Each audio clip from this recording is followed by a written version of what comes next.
స్థానిక 18వ డివిజన్ వంగాయిగూడెంలోని మహేశ్వరి కాలనీలో ఉన్న విమోచకుడు పిలుస్తున్నాడు ప్రార్థనా మందిరం వారి 20వ వార్షికోత్సవ మహోత్సవాన్ని గురువారం ఘనంగా నిర్వహించారు.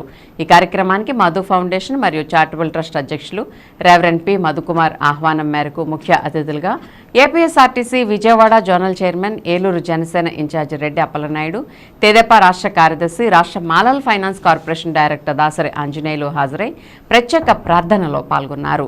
ఈ సందర్భంగా రెడ్డి అప్పలనాయుడు మాట్లాడుతూ ముందుగా ఈ ప్రార్థనా మందిరం ద్వారా సేవా కార్యక్రమాలు నిర్వహిస్తున్న దైవజనులకు అభినందనలు తెలిపారు. భవిష్యత్తులోనూ మరెన్నో సేవా కార్యక్రమాలు ఈ మందిరం వారు నిర్వహించాలని ఆయన ఆకాంక్షించారు. యేసుక్రీస్తు ప్రేమ, దయ గుణాలు ప్రజలందరి జీవితాలకు మార్గదర్శకమని రెడ్డి అప్పలనాయుడు తెలిపారు. యేసుక్రీస్తు చూపిన ప్రేమ, అనురాగాల ప్రజల మనుగుడి జీవన శైలిని మార్చేశాయని ఆయన అన్నారు. ఈ సందర్భంగా ప్రజలందరికీ క్రీస్తు మార్గం అనుసరణీయమని అన్నారు.